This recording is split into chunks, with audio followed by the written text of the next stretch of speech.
the ever-changing weather around the world, ever-diverse terrain and roads across the world. With Kumho Tyre that has conquered all, there is no road you cannot go. Go with Kumho. Kumho Tyre.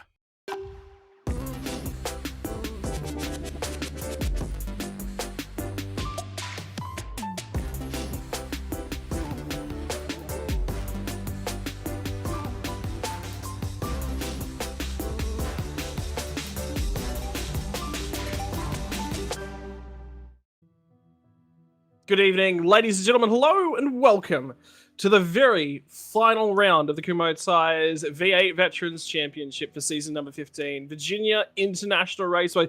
The full course layout. This has been a track that's just been revived within the iRacing. It's got a cultural identity within grassroots motorsports in the United States of America. It's an interesting track. Lots of little bumps, lots of little trials, lots of tribulations, much like every single lap of the V8 Veterans season. So it's almost basically the best place we can take you for the final round of the season. It's been a pleasure to bring you coverage all the way through it. Tonight, we head into our final round here, Brady Baldwin. There's one guy sitting on the top step at the moment. It's going to be a very tough nut to crack. I would have it down on my statistics as impossible, but that second place battle, 5, 6, 7 cars? Well, much like that battle pack graph, it grows round by round. 100%, Scott. Looks like second place will be all or nothing here tonight. Looks like Scotty Gamble in the 543 has effectively racked up the championship. Not officially, but it's going to be nearly impossible for anyone to jump in. But the second place battle, we're just discussing pre-race, could be absolutely immense between 5, 6, potentially 7 drivers can finish P2 in the championship. So got to be absolutely wild at probably one of the hardest tracks to get around in these big V8 supercars. I can't get my head around this place myself. Hopefully these guys have done enough laps during the week, because yeah, I certainly can't get around this place. Mate, it's tough, it is tricky, it is technical, it's got bumps, it's got jumps, it's got lumps, it's got double apexes, single apexes, late apexes, early apexes, and traction zones, as well as, well, you kind of need to step on the brakes to get around a track in most cars, and it's got quite a few of those as well. It's pretty much iconic. I actually really love the fact that it's been moved to free content as well. As we're actually going to get a little bit of an aerial view of where it is situated within the United States of America. Yep, northeast section of United States of A. Not all the way up to New York, more central eastern, if you will. Right over there in the middle of things. And take a look at this track map. There is so many turns. It looks grassy, it looks green, it looks, well, relatively flat from the aerial map. It's none of that, Brady. Nah, it certainly isn't. When you do some laps around here, the elevation change around here is absolutely immense and very hard to get your head around as well. And especially in these big, heavy cars, all the directional changes and the elevation changes certainly make it very difficult. So I think we'll see a lot of mistakes from drivers, unforced errors here tonight from the field. And that's just what VIR brings out as a race car track. And 17 turns, 5.2 kilometers, and like you said before, it's a perfect way to cap off this wonderful season. Yeah, and the roller coaster at turn 14, just about one of the most aptly named corners in motorsport. The only one that's probably more welcome to being called roller coaster is the back half of the track at the Portuguese circuit. It's just rolled off the top of my head. Look, it's going to be tough here tonight. NASCAR Bend. NASCARs haven't raced here in a very long time. Still got a corner named NASCAR Bend. I've been up and down the pit lane as well, Brady, having a chat to a number of the drivers prior to our race. I can tell you, there's rumours all around that 543 car. He locks up the championship, but there's something not right in the water there. Something's going to be happening in our postseason. But at the same time, there is that entire team over at ERT. All of them, when I spoke to them, there was 5 of them down there sitting and sort of chatting pre-race, talking to each other, having a little bit of a laugh, a bit of a giggle. That's just how pretty much everyone in the V8 Veterans runs. It's about having fun. But they all wanted to say, Chad Lewis, hats off. This is by far his best season. And to me, that represents the culture of V8 Veterans. It is about raising up the standard. It's about grabbing drivers and saying, hey, mate, you've had one of the best seasons. You've really improved. Have a look at Michael Taliancic. Last season, he didn't think that he had a hope of winning a championship, won a championship. He was so proud about it. And all he wanted to say every single race was, man, go on racing with these guys each and every week. That's so good. So big shout out to Chad Lewis. There's a number of drivers up and down the field that have had phenomenal seasons, best ever seasons. Greg Sharp is another one of those. He's been on the improvement train. What a phenomenal drive from him. And there was another one that crossed my mind as well. Scott McCune was the other driver I really wanted to mention. I've been loving watching him improve as the season's gone on, and indeed getting out of a few more accidents. Championship standings, Brady Baldwin. This is where the money is made in the final race of the season. 100%, and Scotty Gamble, as we touched on earlier, with another drop round still to come. Fortunately, Peter Vanderkraan in the V8 Veterans Discord has been doing a lot of work behind the scenes, adding up all the numbers, and by the looks of it, Scotty Gamble has pretty well wrapped it up, unless he has the most horror nights of horror nights and everyone else does really well. But it's very, very unlikely that he'll lose his championship lead. But the guys behind him is the battle we're looking on. The four main protagonists are Kirby, Spriggs, Miller, and Latham. They're the prime seat guys to fight for PG in the championship. Ken Latta, he's also an outside chance if he gets a good result. And the massive smoky and all that is Michael Taliancic, but he'll have to have everything, and I mean absolutely everything, go his way to even sniff a P2 in the points.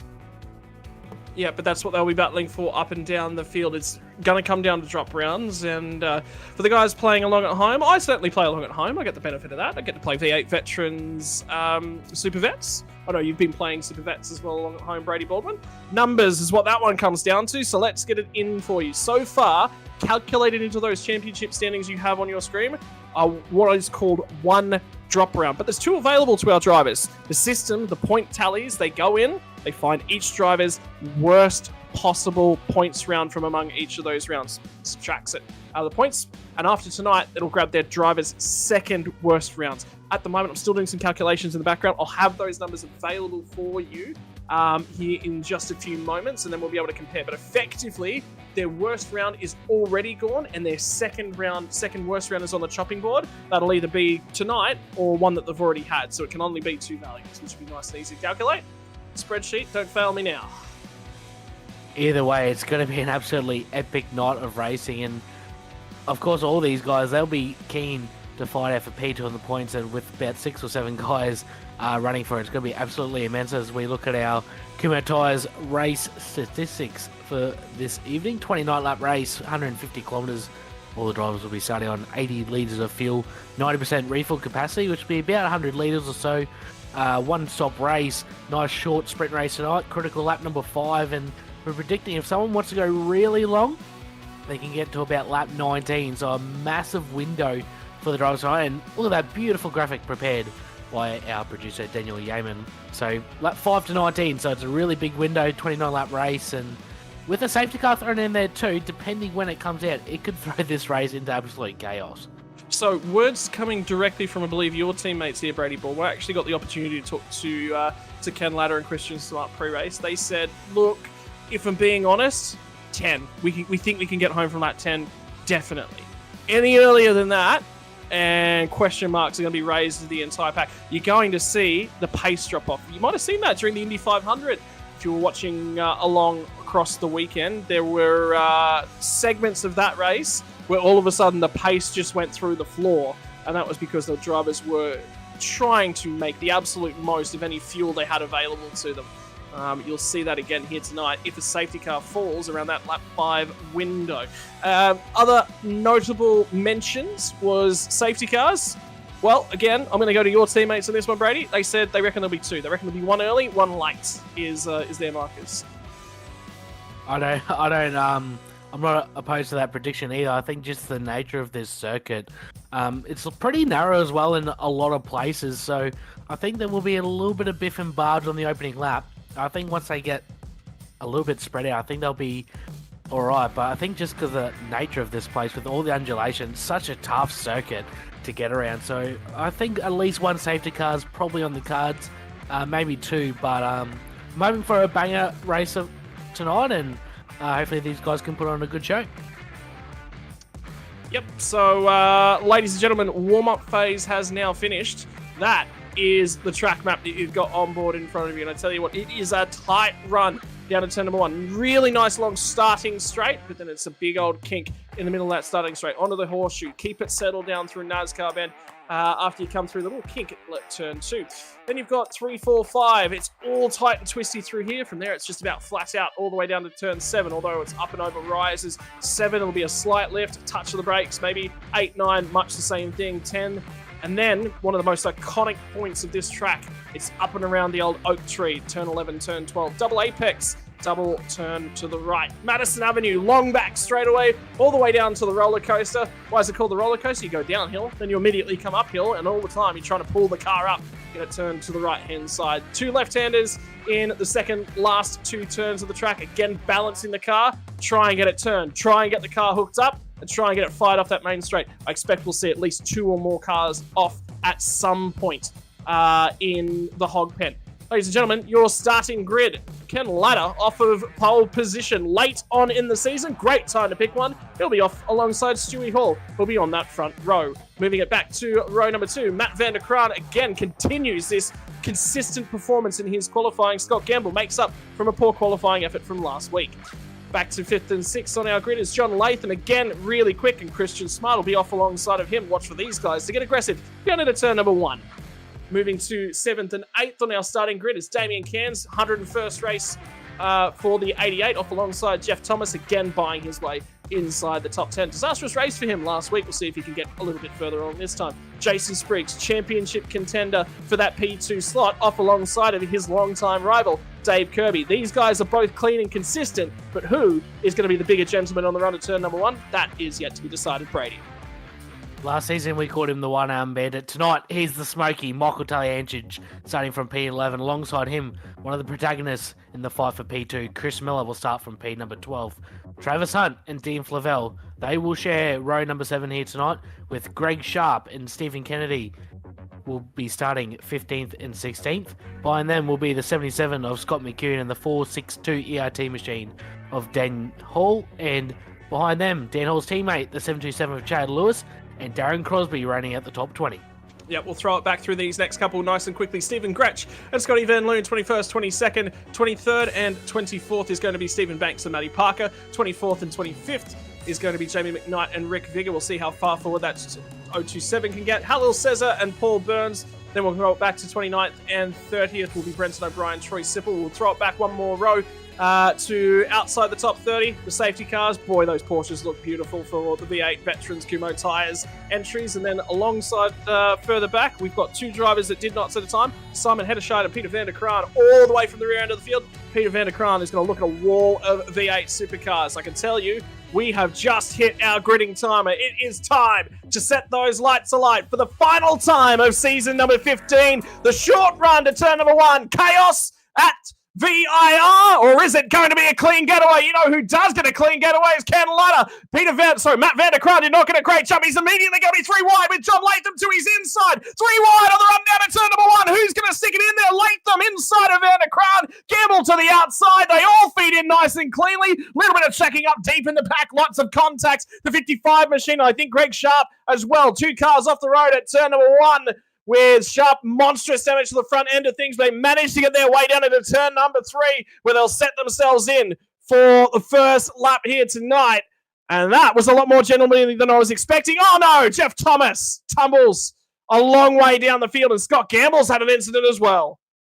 Oh, somebody's rolling! There was a car on its roof at turn 4, and they've just gone tumbling down the order. I believe it was Simon Hederscheid. Indeed, it was. Massive moment there for Hederscheid. I'm trying to pick up what's actually happened to him. Is he's still going, Simon Hederscheid? So he's obviously got it back on all 4 wheels. Unfortunately, Troy Sipple, he's tumbled down the order. But I did pick up the mistakes from Jeff Thomas and also Greg Sharp. Unfortunately, a bit of a Constantina effect into turn 1, turn 2. Unfortunately, those guys have dropped down the order. But Ken Ladder out in front got a ripper start. Off the line, Stewie Hall still in 2nd. John Latham, he's on 5th. He's now going for P number 2. He's into 3rd.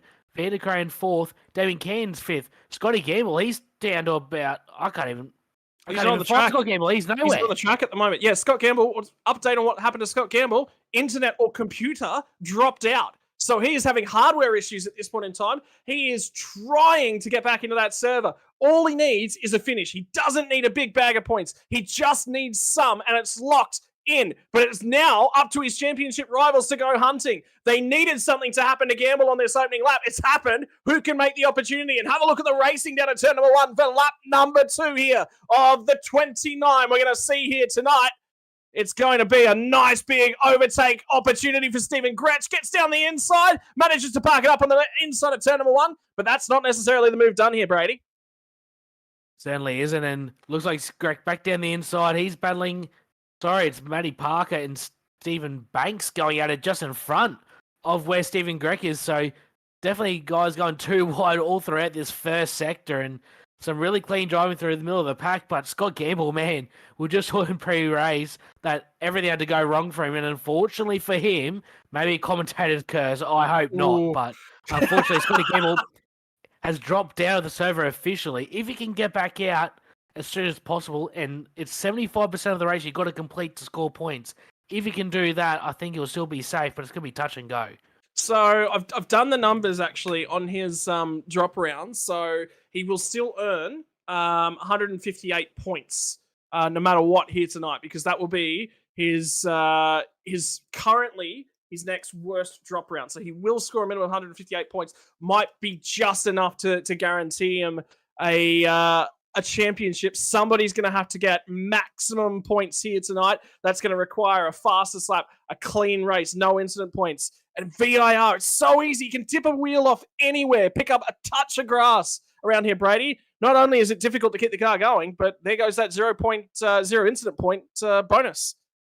It's one of those tracks where it's so easy to pick up an off track because the track's so narrow. You just drop a wheel off just a little bit on the grass, bam. There's your 0x gone. So it's going to be a test for these drivers, and some of those guys that are in contention for P2 in the gym and now potentially P1 in extreme circumstances are up the front. John Latham, P3. Vander Crane, P4. Spriggs down in P7. He's dropped off just a little bit off Christian Smart. Taliantage, he's the real smoky in this field. He's up to 8th. But Kirby and Miller 9th and 10th at the moment. After probably subpar qualifying efforts by their standards, they're going to have a lot of work to do in this race. But they're stuck behind Taliantage, who's probably one of the guns in this series. Well, just remember as well that Kirby and Spriggs were off the line neck and neck. So they were literally alongside of each other on the run down to turn number 1 after their qualifying efforts. So the fact that Spriggs has managed to gain a little bit of time. Remember, we talked to Kirby last week about it. He said, yeah, look, I'm just confident on those tyres. I sit on them. I really, really conserve them. Spriggs does tend to fade a little bit in the second, nearly the third of the race. I wouldn't say it's the second half of the race because he's normally good for the first 2/3. It's that last third of the race where he just seems to fall by the wayside. In the meantime, Battle Pack on your screen. Here comes the overtake. Big draft down the back straight. And indeed, it's going to be Matt Vander Crane, and it's going to be Christian Smart looking for the run down the outside. Now becomes the inside, gets the job done, and both drivers live to survive another day. Again, look, I'm happy with this from Matt Vander Crane. He's been very patient, very settled, very willing to let moves go. But the one thing I think he needs that'll make him a tip-top driver next season, Brady, is he's just going to have that killer instinct. I haven't seen it from him yet. Yeah, I tend to agree. He's lost 2 positions on this lap. I didn't quite see the move that Cairns put on him. It must have been earlier in the lap when we weren't on him. But the move from Smart just sort of let him go. And as Smart, he gets the move done to Damien Cairns, fantastic move there from the 999. And Vander Crane will get past him too. So Vander Crane gets one back. But I agree with what you touched on. I think Vander Crane just needs that little bit more killer instinct and a little bit more aggressiveness. Might help him just gain or keep those little positions that might count towards the end of the season. Mate, it's very hard. Look, you can sit here and say, oh, yeah, he needs a little bit of that killer instinct. Once a driver has it, they're like sharks, aren't they? A little bit of blood in the water, they'll go for it. They get aggressive. Very difficult to train that out of a driver when it's starting to cause them grief.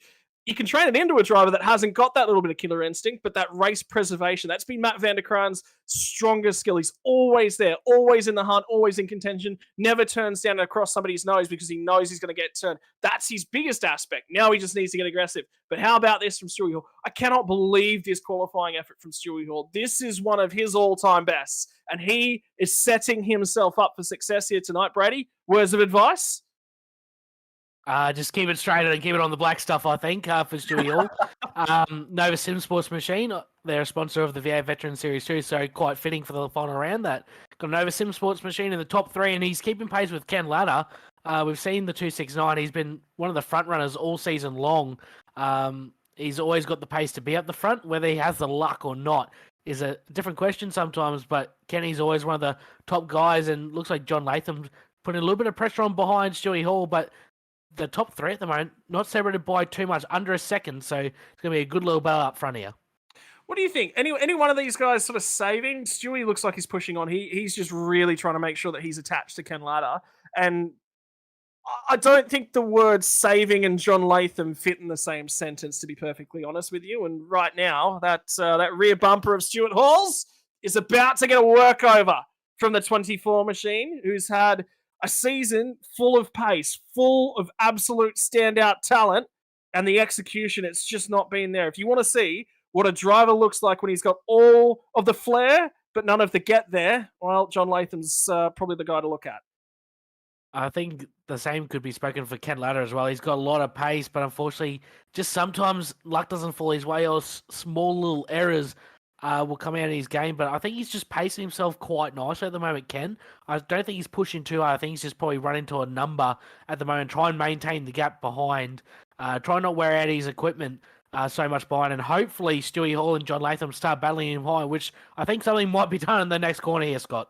Well, here it comes. Latham is searching for that draft. Anything and everything he possibly can get. Not quite close enough. They're getting close to this braking marker. He's moving over. It's just a show of the nose. It's just a show of intent. Rolls off the brake a little bit as they come over the crest here now at the roller coaster, and then they'll settle themselves on down and in. And, well, if you watch from the front on cam, there's so much of that lap where one or two of the tires are up and in the air. Is that a saving method? Are these guys trying to get those tires up and off the ground? Surely there's no grip up there in the air. No, I wouldn't recommend it personally. I think just the nature of the circuit, you've got to be aggressive across those curves and utilize all the track that you can. I think it's just, like I said, it's just the nature of the circuit. There's a little lock up there from the 21 of Tallyinchage. Kirby's closing right on the back of him. He's sort of checked out a little bit on Chris Miller in the 666, so we'll have to keep an eye on this little battle pack here. Starts about Christian Smart and then all the way back to Tallyinchage, Kirby, and Miller's probably just fallen off the back just a little bit.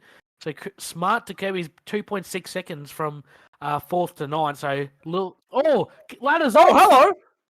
When did that happen from Ken Ladder? Well, obviously it just happened just a moment ago, but he's been in the fence. So we were just talking about, dip a wheel off the circuit and everything can go wrong. And Stuart Hall now leads this race. So we're going to have to see what's going on here, because that's a big one. There is a barrier scrub on the left-hand side of this car. There could be two separate incidents here. He could have had a moment in turn 1, which has brought him back to the chasing pack. Gets it turned in here, picks up the dirt, and it's lights out there for Ken Ladder. And as you can see, ladies and gentlemen, a little bit like Phillip Island. You run wide, it's just a long old trip out to the fence out there. I don't want to say it, but I think I might have commentated curse my own teammate after saying he's got so much pace and a little bit of pace. Unfortunately, but we touched on it pre-race, Scott. This track's so narrow. It's very, very difficult track to get around, and that first sector is one of the more difficult parts of the racetrack, and he just dropped the wheel off just a tiny bit. There's obviously no grip on the dirt unless you're in a dirt sprint car that I'm used to, and there's certainly no grip in these touring cars. So looks like John Latham actually might get a move done here at turn 1 for the race lead. Yeah, and Stuart Hall again just says, yep, look, I'm probably not the fastest car right now. You've set that one up. You've worked me over. You've been patient with me. You've worked with me.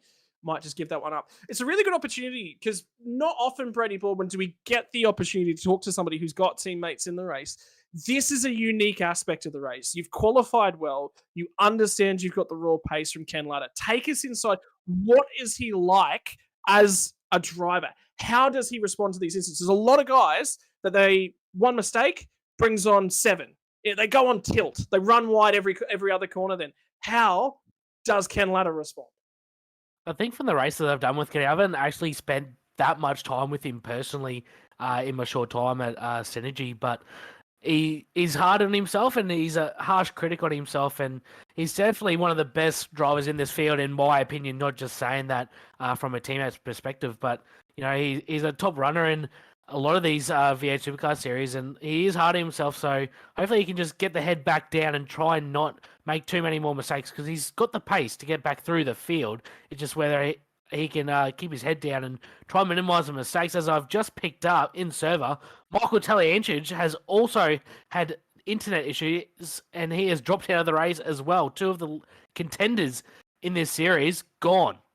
Well, Taliancic has not had a great season this time out as defending champion in season number 15. Hasn't been able to show up to just a number of races as well, and he knew that coming in, and he said, I'm just going to come here, I'm going to show up. I can tell you right now, Ken Ladder is crawling all over the rear bumper as well of Scott McCune. He was nearly looking to go side by side in a place you just cannot do that around Virginia International Raceway, VIR, as it is known stateside. It's a tricky one. It's a tough one. Got to get yourself set up in the right locations, and Ken Ladder was not set up there. Critically, another update from the server side of things as well. Scott Gamble has rejoined the server, and I'm just keeping an eye out for him returning out on track as well. That's going to be key. He is indeed out on track now. He's 4 laps down, which means he will meet 75% race distance. So still on the card here. Now it's just logging laps. Now it's just keeping the thing clean, keeping the thing pointing in the right direction, and taking the opportunities to present it to you. Yeah, he just basically needs to make the end of the race. That's all he really needs to do. We might have a few guys drop out. He might get a position here from Taliancic. Depends how long he drops out, if he attempts to rejoin as well. So that could be a free spot for him as well. And a few guys could drop out of the race in DNFs as well. So I think he just needs to keep it on track for the rest of the race. It's simple as that. And the points play out how they play out, as simple as that. Unfortunately, internet stuff, unfortunately can't really control it 99% of the time. So unfortunately, it's tough luck, as bad as it is to say for Gamble. He just needs to make the end of the race and see what happens by race end. Our race leaders at this point in time are all banked up. They're all starting to come back together just a little bit. Whoa, there is Ladder starting to crawl all over that rear bumper once again. Scott McCune. He's going to have to set this one up. Like we said pre-race, there's a number of drivers that have improved this season. Scott McCune is indeed one of them. He's starting to show more pace. And that means that what previously might have been an easy overtake for Ken Ladder is not going to be the same anymore. And he's had to work that rear bumper of McCune over. And now he's just a little bit too far back to get it done down into turn number 1. Update up at the front end of the field as well. Christian Smart is starting to crawl back towards Stuart Hall.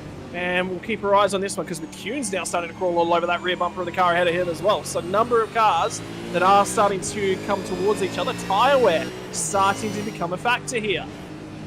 I haven't really done a race here personally myself, but I can imagine just by the nature of this circuit, it's going to be hard on tyres. Just naturally thinking about V8 supercars and this type of track, it's going to be hard on tyres. So they'll be in the back of everyone's mind, certainly, and they'll try to be looking after it. And unfortunately, when you have little lockups and little lofts and driving it in too hard, you've got to wear out those tyres. So I think Ken Ladder was probably doing a really good job out in front, conserving his equipment, but unfortunately having that off, now he's going to have to push a lot harder trying to get through the cars that he now has to pass. So I think tyre conservation is going to be a massive play. We're on lap 9 at the moment, so they're closing to the pit window. We did say about lap 5, but we did talk pre-race.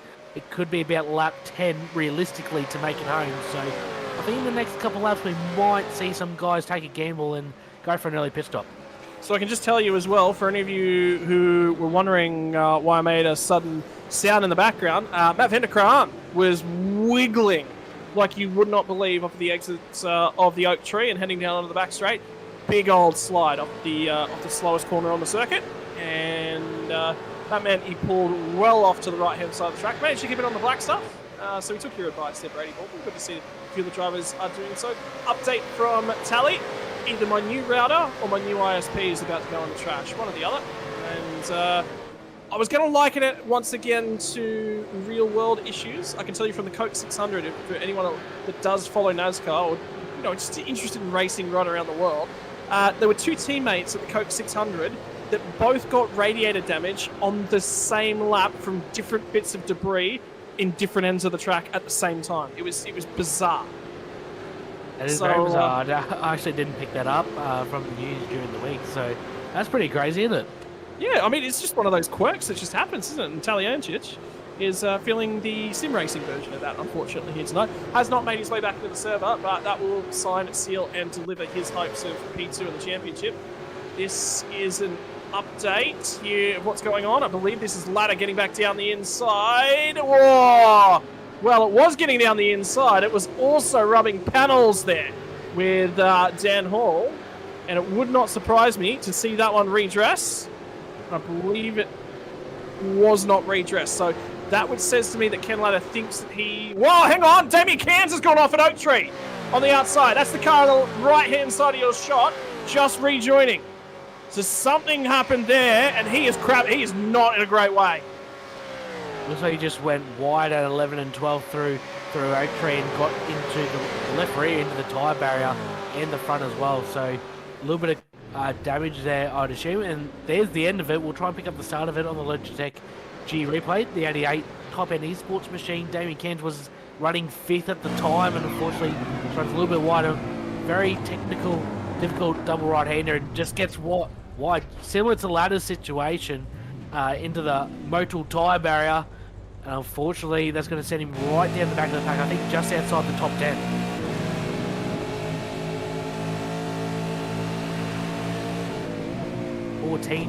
There for Damien Cairns down the order, unfortunately, from that P number 5. And now he's battling Dean Flavel. They're going to run side by side. I have turned to a little bit of biff and barge there from Damien Cairns. I don't think he's too happy with that mistake he's just made. And that will bump everyone up the order. Matt Vanderkrane, P4 still. Jason Spriggs now to P5. Kirby and Miller, those championship protagonists, they were 9th and 10th. They're now 6th and 7th.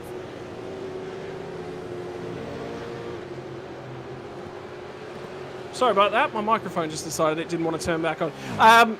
Just listening in to Race Control there, they were having a conversation. I believe we will be seeing a penalty on our screens right now if they had issued one. And the only incident that's happened in those last couple laps is Ladder and Hall. So that says to me that they believe that Dan Hall turned in on Ken Ladder. Oh, they did redress. Okay, never mind. We're getting an update. Okay, there we go. Ken Ladder is just now pulling out to redress the move. Okay, so it was an incident that did need redressing. I think that's an appropriate penalty. He's now going to sit there and wait for Dan Hall to go by.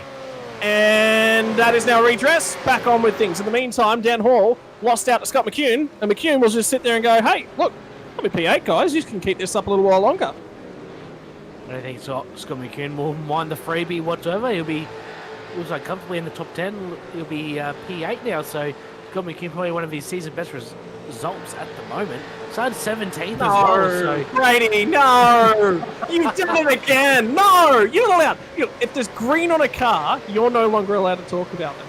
We've got to, ladies and gentlemen, unfortunately, news coming out of Brady Baldwin is that this will be his final race of V8 Supercars Veterans from the commentary box. And Ken Ladder, trying to get the move done on Dan Hall again, makes his way onto the green stuff. So I said don't talk about a car with green on it. Ken Ladder puts his car on the green. Unfortunately, just a lock up there at turn 1 for the 269 of Ken Ladder. Stealing my thunder a little bit there, Kenny. Unfortunately, just a lock up. Looks like he just locked the rears. Unfortunately, couldn't get pulled up in time, trying to get that move done on Dan Hall. Unfortunately, they'll put him about 16. Yeah, 16 at the moment. So another 6 spots lost, unfortunately, for Ken Ladder. So, man, unfortunately, a race that started off so well, not getting any better at the moment for the 269. Well, I was just looking at that and thinking, gee, if Dan Hall didn't open the steering there, that would have been another redress moment because he was in hot. I think he misjudged his braking. He was not pulling that car up, no way, shape or form. More lock brakes as they come up to the Oak Tree. And Ken Ladder will be having a chat with Brady Baldwin a little bit later. I've been sitting on that one for a number of weeks, Brady. I don't mind that whatsoever, Scott. I'll pay that since it's my last race. I'll pay you that. Oh, my word. All right, racing continues despite the poor jokes from what do they call it? The peanut gallery? Yeah, the peanut gallery. That's the one we're after. Travis Hunt has snuck his way inside of all this. Travis Hunt, who did not qualify well, mind you, started out of P13 up into the top 10 at the end of this one. So he's gained 3 spots. Can't complain there. My favourite grappler. Here we go. Hang on. Move slicing and dicing down the inside. Car looking to get to the inside of Travis Hunt. Will try and get that one pulled off, and it's Chad Lewis who comes away with that one. And remember, ladies and gents, Mr. Lewis starting out of P19, so he is having a cracker. And that, again, shows his teammates saying, this guy has done a phenomenal job to improve this season. And it's on display there. And first pit stop of the night, too. Damien Cairns. One thing I did look at on his pit entry, he did cross the white line, and I think he might be serving a penalty right now, Scott. I picked up on his pit entry. He did cross the solid white line. He's sitting there for a long time, so does he have a penalty? That's fuel only. It could be fuel, okay. Done a quick check. There's no penalty there. So, but remember back to Zandvoort. Was it Zandvoort? It was indeed Zandvoort when Gamble and John Latham played the chicken game at the pit lane line, and both of them lost. So, anyway. There's no penalty showing up, but he's sitting there quite a long time for fuel. I could be wrong, but he is sitting there quite a long time. Okay, so pit stop time for most people, 16 to 19 seconds we're hearing tonight. So there you go. Bang on. Wow. 40-second penalty, 56. We're all over it tonight, Scott. You're all over it tonight. If you mention another driver, they're going to spin. I tell you what, the luck you're having. You're like, last night, the commentary box, I've got to get it all out tonight. I've been saving all of these up all season long. Certainly have. Looks like Jason Spriggs in the pits as well. Looks like is that Travis Hunt as well in the lane. So a few of the guys running in the top 10 now taking their service time, and I think the pit lane will get a little bit busy in the next couple laps. I don't think anyone will run really long since it is quite a difficult track to make moves and get overtakes. I don't think anyone's going to go the extreme long 18 to 19 laps. I think we'll see everyone in the next probably 2 or 3 laps, I assume. Well, it's important to note that as well, and it's the critical thing is where these guys fit back out and in. So at the moment, Spriggs is on his way out of pit lane already, which means there's a huge hole here. And that's where he's trying to look to feed in. There's no cars on site, so even if he runs fastest laps of the race here, he will not catch another car. The next car on the road is about 15 seconds up the road. This is a really, really good hole. That is pit lane strategy pulled off to its finest. One thing, if we can bring up, is the gap now between Spriggs and Damien Cairns, because on track, they were pretty close together, but that 40-second penalty, Damien Cairns hasn't even started his next lap yet. That's how far he is back and how much that penalty has hurt him. Look at that.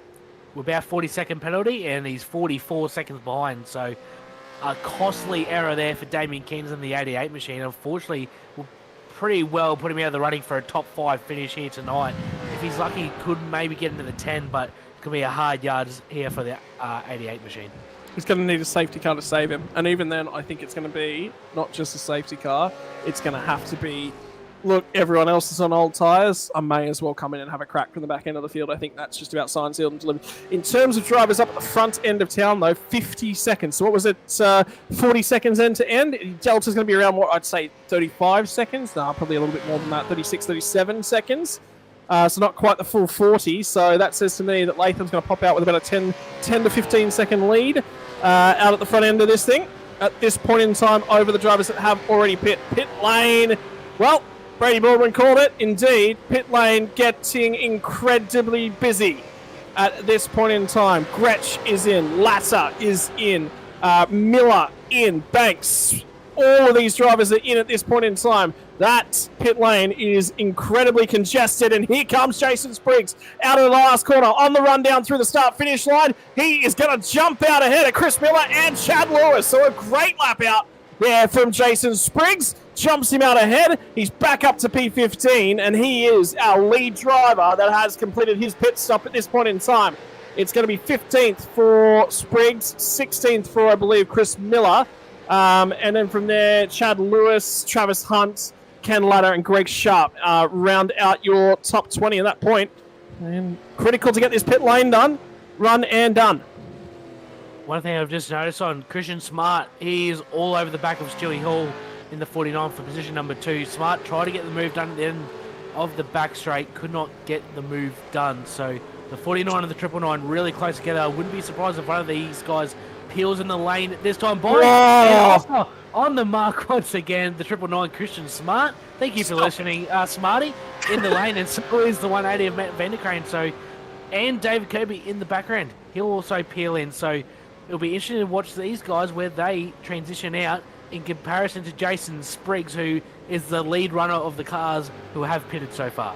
So there's something that I noticed coming out of that final corner. It was critical from the shot they're actually looking at, was he was not wanting to pit on that lap, but he knew that he had to do whatever his opposition didn't do. And, well, the pit lane entry was left vacant in front of him. That meant he drifted it through. Jason Spriggs is, of course, the guy that we're looking to keep an eye on at this point in time. Christian Smart is indeed rolling, and I don't even think Spriggs is in the picture yet. He's not out of the last corner. So Christian Smart has got through pit lane. He's got out nice and cleanly. He will assume effective fuel stop lead at this point in time, waiting on the guys ahead of him to pit. Matt Vanderkrane in the background had an exactly identical pit lane transition times. Everyone banging it on that 40 seconds to get into the lane and out the other side looks to be the distance at this point in time.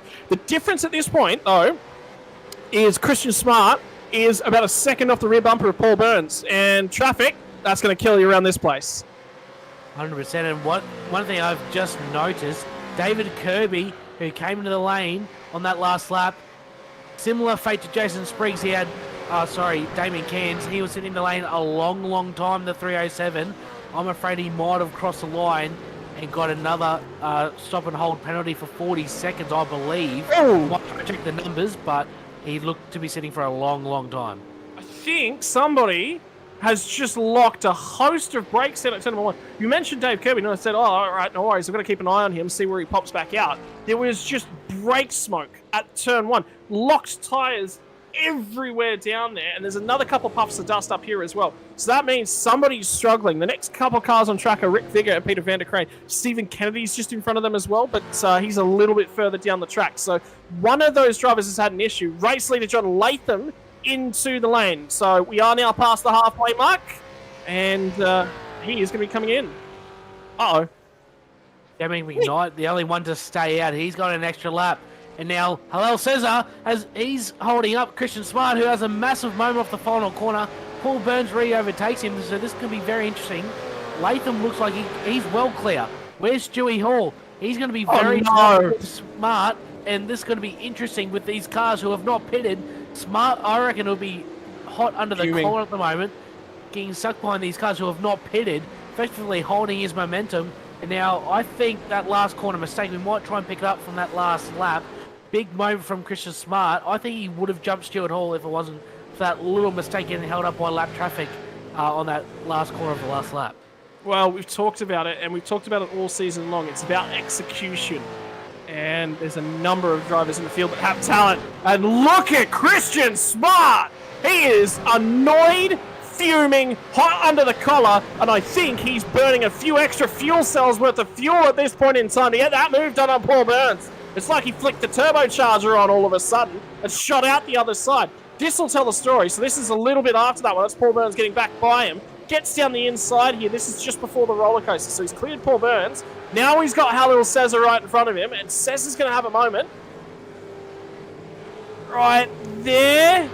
Has to check up a little bit. No, Christian Smart does it on his own. Cesar was just running his own line. Yeah, wow. So it looks like, might have just got maybe balked a little bit. I'm not too sure, but it looks like Cesar didn't do anything wrong. But now Cesar, he's holding up Stewie Hall and Christian Smart. So this race is just going off its head at the moment. And what this is doing, this is allowing John Latham just absolutely skip away at the front of the field. While Hall and Smart, they're trying to get by Cesar, who surely pits this lap. He stays out again. He's staying out once again. So he's got another lap. So this is going to get even extra spicy on the next lap. Oh, the grin is growing from ear to ear, just like the smoke is growing from underneath Stuart Hall and Christian Smart's ears. Here comes Hall, and have a look at Smart trying to buy himself into the equation. The 2-for-1 special has got Christian Smart written all over it as he tries to slice his way down. And Stuart Hall resumes a little bit of status quo from before the pit stop. Looks like these guys are going to be battling out for P2 for the remainder of the race, and look at that. Look how similar they are. In the pit transit times was absolutely nothing between Latham and Stuart Hall, but look at the last lap. John Latham 48.3 to a 50.4, 2.1 seconds. John Latham cleared on that last lap just from that little stoush between Hall, Smart, and whatever other car was thrown in there, Cesar. So absolutely intense racing, and I think these two, they're not done yet. The remaining 12 laps in this race will be absolutely breathtaking here between Hall and Smart.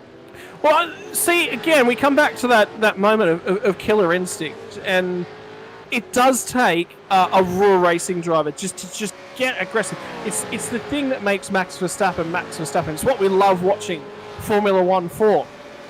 Now, Stuart Hall is another one of those drivers that bank. Look, he's got pace, he's got skills, but he's got these race smarts. He's really passive about it, and he's just looking to pop out the other side and get a clean race in. If he got a little bit more aggressive there, yeah, he might have gotten past Halil Cesar a little bit earlier. He might have bought himself some breathing room, but at the same time might have earned himself a penalty. The final car to come to pit lane will be Halil Cesar, but before him is going to be Jamie McKnight. Indeed, Cesar is going to sail on by for another lap in the Brook, and the next car that is going to come a cropper of him is going to be Matt van der Crane.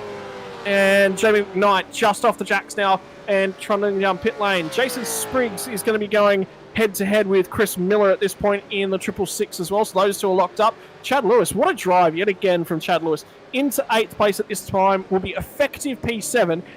He's having a lonely old race. Not a bad thing, racing around Virginia.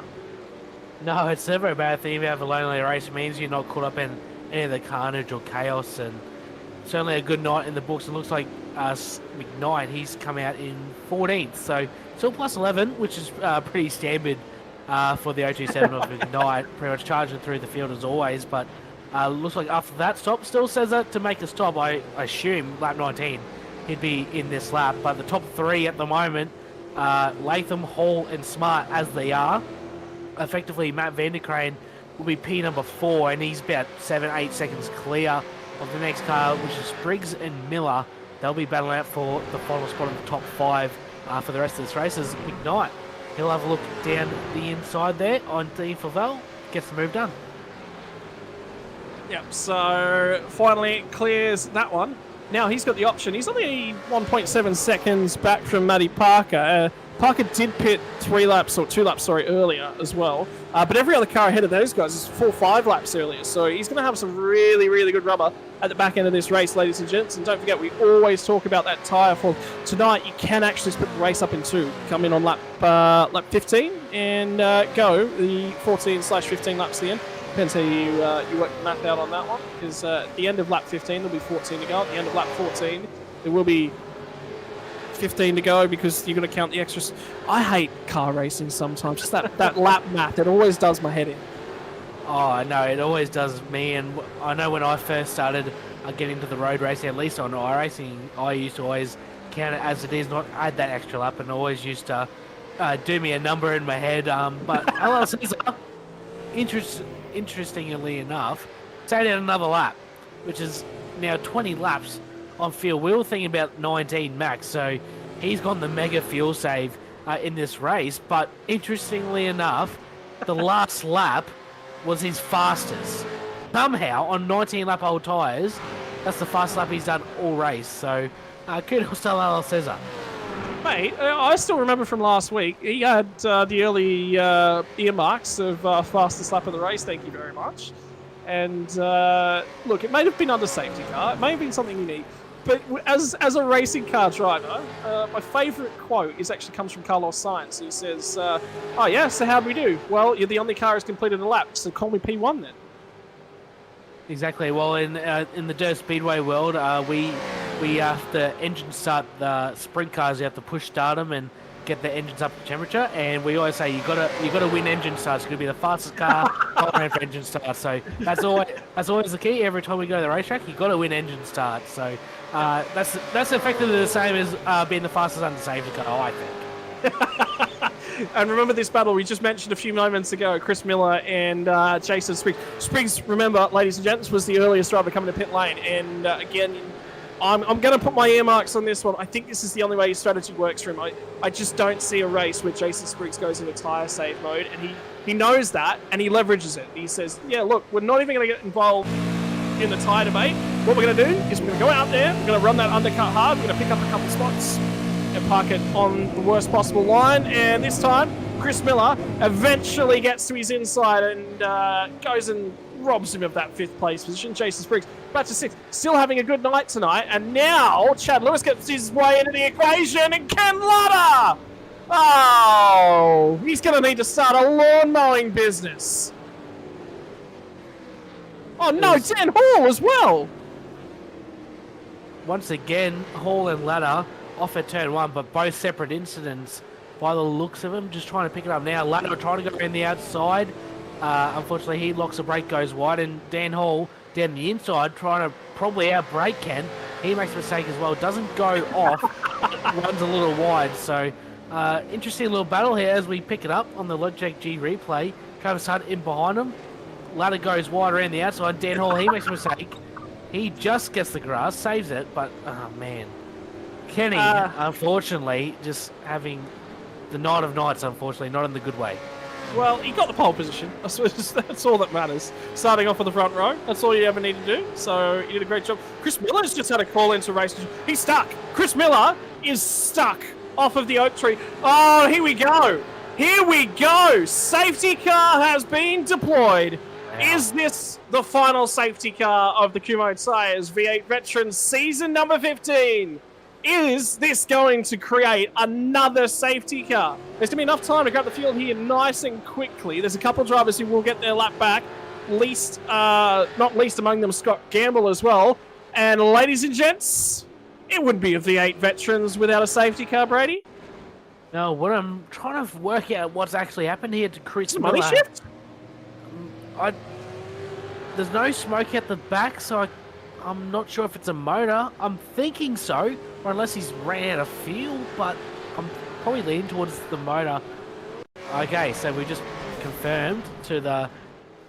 There you go. So I thought that was a lock-up initially, but word from producer Dean Yeaman, that was the motor letting go, so maybe a poor downshift, which unfortunately I've done before in these cars as well. So, man, Chris Miller, really hard luck there.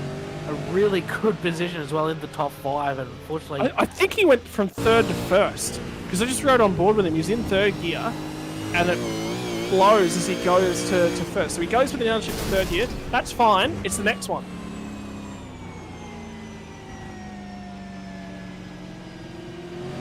Yeah, that's unfortunate, isn't it, Scott? Well, I was doing some fiddling around actually in the last week. Somebody put me on to look. I'm not good with the I'm not good with the sequential shifter. I've got flappy paddles and that's it. That's all I touch to shift. Somebody said to me, "You've got to get out there. Your restarts are sucking in terms of the NASCAR world because you're using the auto clip." So he said, "We're going to have to get you out there. We're going to have to get you practicing." And this is one of the things that can come about. But these are more experienced drivers than I with this platform and with this method of driving. And yet again, you still see it. We saw this. Was it Scott Gamble at Road America last year? Did the exact same thing? No, was it Flavel? I have seen it a couple times, and like I said, I've done it myself as well. If you're a bit harsh on the shifts, and you can quite easily blow the engine. So I think this track takes quite high demand on the shifts as well. So unfortunately, just one too many ill-timed or long shifts there for Miller. He is now towed. He's now in the pits. I don't think we'll go green this time, but I think we'll get one more lap. So it's going to be a short little sprint at the end. John Latham will lead him off, but the battle in behind is going to be pretty mega. Stuart Hall, Christian Smart ran out the top 3. Vanderkrane and Spriggs, they've now closed right up to the back of the train. They were really nowhere compared to the top 3, so they're now right on the hunt. Chad Lewis, P6. Speaking of the hunt, Travis Hunt, he's in P7. Fantastic drive for him. Dan Hall, Matty Parker, 24th and 9th, and Jamie McKnight, 25th and 10th. And Ken Ladder's still 11th, so after that little mistake, hasn't dropped too many positions. I think the safety car might have helped him, but hopefully he hasn't cooked his tyres too much with that lockup. Just, I really want to get. I want to be a fly on the wall in the post-race room between Ken Ladder and Dan Hall, because, again, we've talked. I cannot say to you at home, ladies and gentlemen, what it's like. And Brady, I guarantee you'll be in the same thing, where you get in a bunch of league races where you're surrounded by guys, and we talked tonight about you need a little bit of mongrelling, you need a little bit of that fighting spirit, you need that killer instinct to get the job done. Well, sometimes you can have too much of that, and I know that you would have driven in a few, in amongst a little bit of that. V8 Veterans is the totally polar opposite.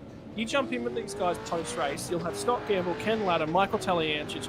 The list just goes on and on and on. Oh, you're doing this. Oh, what were you doing there? I was trying to cross you over here. Oh, yeah, I was driving at this way around here. I was trying to hang on to some fuel. They just love it. They don't care. They're not here for the ego boost. No, 100%. I get that as well, and in my dirt stuff that I do on the iRacing service, and you get those bunch of guys that you've raced with for a while, and you can talk about that type of stuff, and I get that sense, like you touched on with the V8 Veteran Series. Everyone has a good chat after the race and tell each other what they were doing and what they were trying to do to each other. It's just great camaraderie, and obviously looks like race controllers caught in safety car in this lap, so we're going to be starting lap 24 when we go green, so that means, if my math's correct, 6 laps to go. Correct. Oh, well done, Brady Baldwin. Yeah, what you've done is you've peaked at the right time and now you retire. Is that the secret here? Correct. That is. I'm going out on high. Well, we've got an update on the championship standings. As it currently stands, this is what it would look like. Dave Kirby is still in a hunt here. He can still pick himself up a bunch of championship points. Remember, he is deep in the pack. Would need to gain, I would say, in the realm of 10 positions in these last few laps to give himself a shot, because his drop rounds right now would be really hindering him. So Ladder, even though he's not had a great night, it's enough. John Latham is jumping 2 spots. He cannot do any more than he's doing right now. Spriggs is on ailing tyres, one of the first cars to come to pit lane. He grabs some track position. This is where it can all go haywire.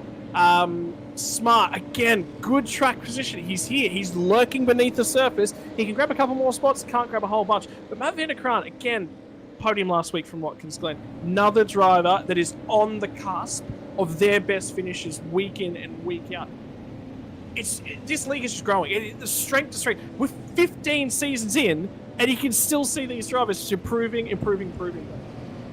I've seen it even just from the last 2 seasons that we've been covering. It's got from progress from last season to this season has been absolutely remarkable from a lot of drivers, and just look at how tight it is from David Kirby in P3. They're on 1,353 points to Christian Smart in 6th, 1,341.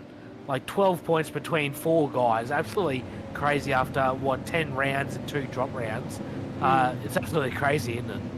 And the best thing as well, ladies and gentlemen, big supporter of drop rounds as well, because it means that these guys, if they've got something on, they've got kids recital, they've got dancing lessons, they've got an important soccer game that they really need to go and watch, they can absolutely do so. Life does not get in the way of the V8 Veterans Racing Series, and that's what the drop round performance is like. Makes it a little bit more complex for us sitting here behind the scenes trying to do the numbers in the last couple of rounds. John Latham, the final 6 laps of the season 15 of the V8 Veterans, proudly brought to you by Kumho Tyres, Player One Sim Gear, Parramatta Isuzu Ute, Nova Sim Racing as well. Ladies and gents, it has been an honour. Now, what have these drivers got for us? 6 laps and 2 corners, 6 laps and 1 corner after this one. When does John Latham go? There it is, and he sets sail into the sunshine in Virginia. Stuart Hall's going to try and go along with him, and Smart is already right attached to that rear bumper. Here comes Matt Vanderkrant as well. He's got a reasonable restart back in the pack. Travis Hunt weaving to try and keep his position. Here comes Smart. Stuart Hall's going to send him with a long way around turn number 1. Is he going to be able to pull it up? That's put Vanderkrant in here. And again, it's going to be the sideways and slideways of Dan Hall struggling to pull that car up down into turn number 1. Safety cars breed safety cars, but the veterans all make their way through turn number 1. Dean Flavelle got some contact somewhere as a piece of that, and we managed to get away with it. Yeah, a little bit of chaos into turn 1 there, but everyone got away relatively cleanly there, and Christian Smart tried to go around the outside of turn 1 there on Stewie Hall. He didn't get anything done. Ken Latta, he made a spot up on that restart as well. So did Dan Hall. So those guys moving through the field. Flavel, he did have a big moment. We did pick that up just on the tail end of the camera. Just trying to see what David Kirby's done. It looks like he hasn't gained anything at the moment, Kirby. So he needs to try and make a few decisions if he wants to try and sneak into P2. Currently P3, but he ideally would like to try and make a couple more spots to try and at least secure that P3 in the points. Yeah, that'll be a sub-story that we'll be telling at the back end of this race as we look at these results. Keep an eye on where Kirby is at the moment, all the way down there. I think it's 21st he's sitting at the moment. But in the meantime, we've got to keep our eyes back up here at the front because this is on between Stuart Hall, Christian Smart, and does Matt Vander Crane grab a second podium this season? We talked to him. He was celebrating last week. He was ecstatic. He was over the moon. Peter Vander Crane was there and celebrating along with him. There was a popular podium from the Kumho Tyres V8 Veterans community, and now he lurks with a little bit of chum in the waters. What is the shark that has Matt Vander Crane got for us? I think he's got a lot to offer. He's not too far away from Christian Smart there. This battle for P number 2. Looks like John Latham just checked out just enough to stay out of touch of the rest of the pack, but P2 to P4 at the moment, there's absolutely nothing in it. There's only 5 laps to go. Jason Spriggs, has he had a moment? No, Spriggs just lost a spot. Or he might have lost 2, actually. I think it was Travis Hunt's definitely got through on him. I thought it was Dan Hall or Chad Lewis, another one of those drivers that did actually get that spot away from him. So he's had a moment, I would say, down in turn number 1 because he was 6th at the start of this lap, and not anymore. Unfortunately, a little mistake there at turn number 1 for Spriggs. He's now in behind Travis Hunt there. Gretchen Cesar have had a moment in the background as well. Trying to pick up what has happened there on the camera. Scott, have you picked up anything? No, I haven't actually picked up anything. I'm wondering whether or not he's gone outside track boundaries and he's not necessarily had the power to control whether or not he's towed back. So remember that we were saying Jason Spriggs was on iRacing tyres, just didn't pull it up cleanly into turn 1, had Dan Hall on his inside, and then Travis Hunt with a little bit of fresher rubber snuck through on that one was how it got all set up. But have a look at the battle pack in just behind this. Is that a sneaky Ken Latta trying to sneak one away from Matty Parker? You bet your bottom dollar it is. And that again, the move, look at that big move. Chad Lewis into P5, massive move there on Spriggs, got the move done. He's now up to P number 5. Yep, so this was the previous lap. Yes, sorry, I'm half a lap behind, boys. I'm sorry, gone out on a high, but yeah, Chad Lewis P5, Dan Hall in behind him. So Spriggs lost, yeah, a number of spots from that little mistake, and he's getting pressured now by Ken Latta. Yeah, so then this will set the move up down and turn them on. So this is exactly what happened with Spriggs. So Hall crosses over, looks for the switchback, gets a little bit of an overlap, gets a little bit of a lunge, a little bit of a look. Down the inside deep, watch the wiggle here, because he tries to get back to it and gets that car pulled up just. He had a moment on the middle of that corner. That camera angle just did not tell that story. Anyway, well, they all snuck through and they all snuck out the other side. Jason Spriggs' championship hopes look a little bit worse from that. Something's now happened to Damien Cairns as well, deep in the pack at this point in time. But how's this drive from Chad Lewis? P5. If there's a night to put on your best performance of the series when you're hunting your first ever top 10 result, Chad Lewis, well, turn the afterburners on tonight, that's for sure. Yeah, fantastic drive from Chad Lewis, up 14 positions in this race into the top 5. Certainly a remarkable job, and he's been one of the guys throughout the series has been getting more and more consistent with his pace around in the top 10, 15 range more consistently, not just on a 1 or 2 race basis each season. So really cool to see the progress of the 727 throughout this entire season 16. And pressure is still on for P2 on the road. Stewie Hall, Smart, and Matt Vander Crane. Still nothing between them. 3 laps to go this time by. Ken Latta is sneaking all up and over the rear bumper of Jason Spriggs at this point in time. Spriggs just says, yep, not interested. He knows that his rubber is ailing, and now Matt Parker's the next car that's in the chain. He's just barely, he's 9th at the moment, and within a second behind him, there is potential for him to slip outside of the 10 in his last race of the season. With 3 laps left to run, it's all to play for in the Kumho Tyres V8 Veterans, unless your name is John Latham, because you've just checked out at the front. Christian Smart, as we said that, he gets the move done at turn 1 for position number 2. Big lunge down the inside at turn number 1 for Christian Smart. Looks like a bit of a poor run off the final corner there for Stewie Hall, and Christian Smart all over the back room. A little bit of draft down the front straight. He pretty easily got the move done at turn 1. Yeah, he tried to cover it, tried to position the car there, tried to hold him up a little bit. Have a look at Vandercrane! There was a half moment there at the last possible second where Matt Vandercrane saw that podium open up for him. Well, we said he needed a killer instinct. It's Virginia International Raceway. If you're going to get the job done here, you are going to need that assassin's pedigree. You're going to need to lurk beneath the water. You're going to need to wait for the moment. Is this the first time that we see that little bit of mongrel in Matt Vandercrane? And have a look at the squabbling further down as well. V8 Veterans continues to deliver, and Dave Kirby is hungry. He's gone up to 19 from his previous 21st on that restart, and with the life points, he's still hanging on to P3 at the moment. The top three's unchanged, and Kirby's still hanging on to that third position. He would like to get a few more just to be safe. He's right behind Peter Vandercrane at the moment for being number 18. Yep, so it's going to be 2 more laps left to run. We are running out of time. If you're Dave Kirby, you got to get a move on now. Spriggs is going backwards. The other driver we got to keep an eye on, for who sneaks into that top 10 as well, between Chad Lewis and Greg Sharp. And Sharp is back a fair way now. I think he's actually just gained a spot. He was 13th the last time I looked, but he's now up into P12. So again, on the last night of the season, championship night, you have to keep your eyes moving the whole time. The drivers will know. You don't come into a championship round and not know who the driver is that you've got to be concerned about. And Spriggs has now got Parker crawling all over. And if there's one guy who does have the ability to pull a move when it needs to happen, he's lurking only 2 spots further behind. And with 2 laps left to run, if this move gets done by Matt Parker this night, you know Jamie Knight's going to have a crack. Yeah, 100%. Matty Parker and Jamie Knight, some of the stalwarts in this series. Is that Jeff Thomas? Yeah, it is. Jeff Thomas in the 85. Qualified 8th tonight, but he hasn't really had the night of nights in the race. Unfortunately, some fairly hefty damage for the 85 machine. Trying to pick up what happened, but my iRacing cameras aren't playing the game. It looks like he's had definitely a massive off. Alol says as the car just immediately... Oh, that's a downshift. And look, it may have been an over-the-shoulder camera, but that is the most passive, shoulders down. You can tell that Jeff Thomas is not having a great night, because normally he's a little bit bubbly, he's a little bit up and about, he's got that fun love energy to him, and I can't see it from there. So anyway, it's Jeff Thomas off and through the grass yet again, and his car definitely looks like it's had a lawnmower taken to the side of it, let alone been the lawnmower.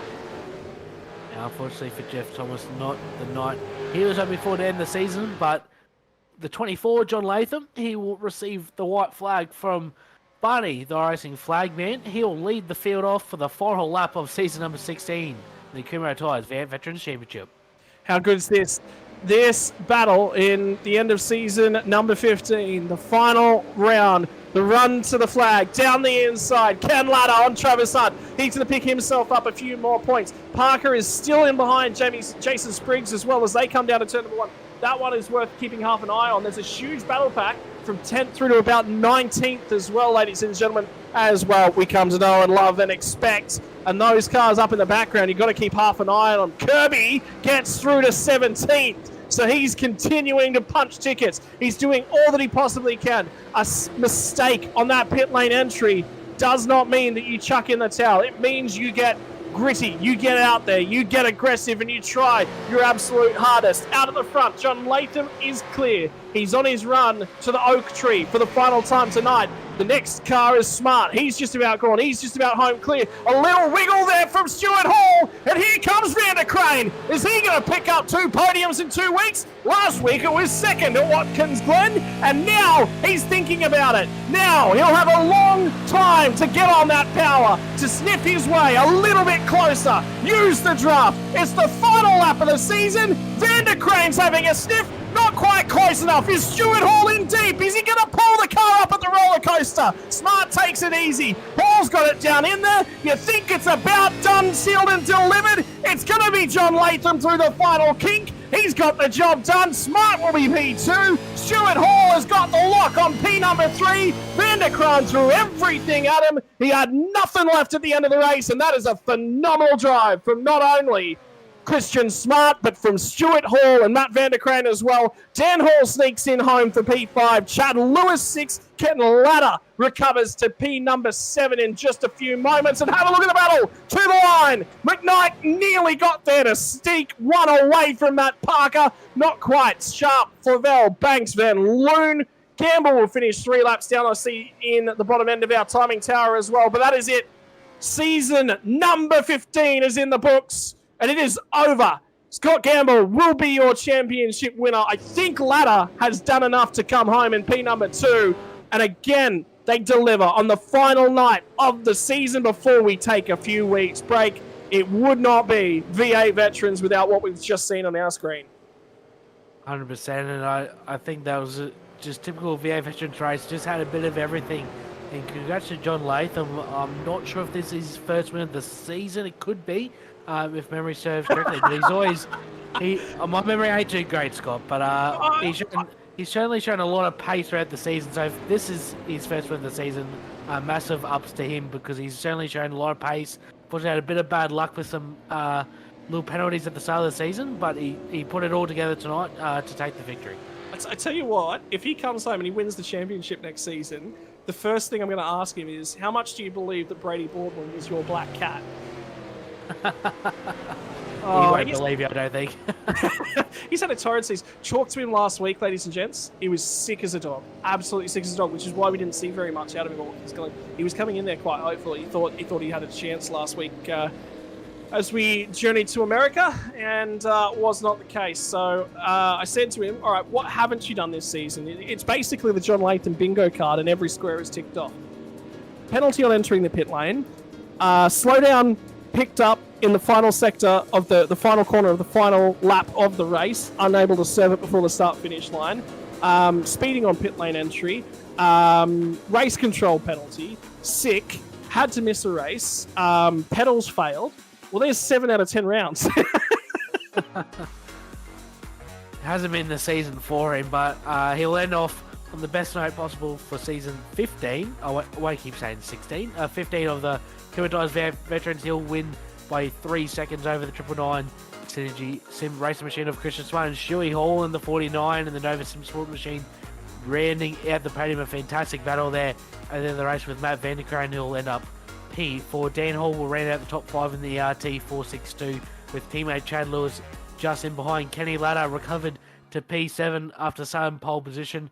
Few little errors in the race. Still got up to P7, a good recovery drive. Travis Hunt, fantastic result for him in P number 8. Jason Spriggs, unfortunately those old tyres hurt him late in the race. He'll finish 9th, and Matty Parker will round out the top 10.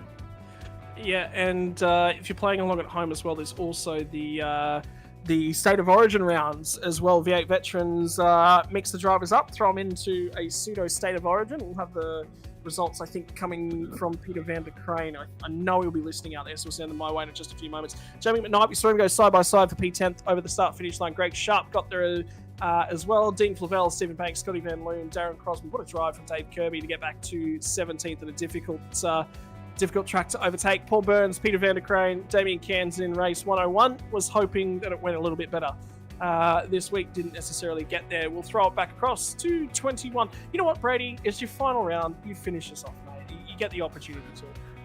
Thank you, Scott. The 26th, Brenton O'Brien will finish 21st. Scotty McCune in 22nd. Rick Vigor in the 014 will finish 23rd. Troy Sipple and Hallel Cesar will run at the top 25. Jeff Thomas, unfortunately, we've seen him have a off late in the race. He'll finish 26th. And then Stephen Kennedy, he finished 27th, 1 lap down. And unfortunately, Scotty Gamble did come back out, finished 3 laps down in 28th. But I believe he is still wrapped up that championship. Stephen Greck, 29th. Chris Miller, unfortunately, that blown engine will finish 30th. And the final finishes Simon Heddershide and Mokwatani Andrews with that internet issue early in the race. We'll see the 32 cars that started the race at the end of it. And What a season 15, Scott. It's been a pleasure calling with you. Unfortunately, I wasn't around last week. I was pretty crook myself last week, as you have been as well. Unfortunately, just going around a bit at the moment, so unfortunately I missed last week, but I was glad to make it tonight, even though I was pretty late getting home. I was glad I was able to make it out for my final call for the foreseeable future, and it's been a fantastic season with you, but we can touch on that post-interviews. Yeah, I was just going to say, mate, it's been an absolute pleasure to have you here in the Kumho Tyres V8 Veterans, and, well, I don't know how we're going to replace you. Oh, wait, yes, I do. Oh, there's no commentator that can be worse than Brady. Surely somebody out there will just get anyone in at this point. No, mate, you've done a phenomenal job. Pleasure having you along for the ride. Right, ladies and gentlemen, I'm going to do the first interview because you get to do the special job of interviewing your teammates for the one and only time we let you do it. So we'll start off at the top end of the podium and we'll get John Lathan in after a series of trials, a series of tribulations, a series of just about running over a black cat every single week of the season, mate. The top step has gone begging the whole season long. Good thing there's a round 10 because you come good in the end. Yeah, cheers guys. Hi, how you going? Yeah, I'm pretty stoked with that. I had a really clean, good race, and it's like nothing went wrong, so that was a perfect way to end in the season. Hopefully we can do that just next season and get rid of all the other stuff that happened this season. So some people, mate, say that the unlucky number for them is 13. I'm assuming for you it's 15. Well, I don't know, I'm not much of a statistics man sometimes, so I could just rock up and have a bit of fun and race. So at the moment, yeah, so but yeah. Take us back to lap number 1, mate, because it was a great jump. Gamble and Matt Van der Crane didn't get a great jump just ahead of you. That provided an opportunity to shove it down 3 wide.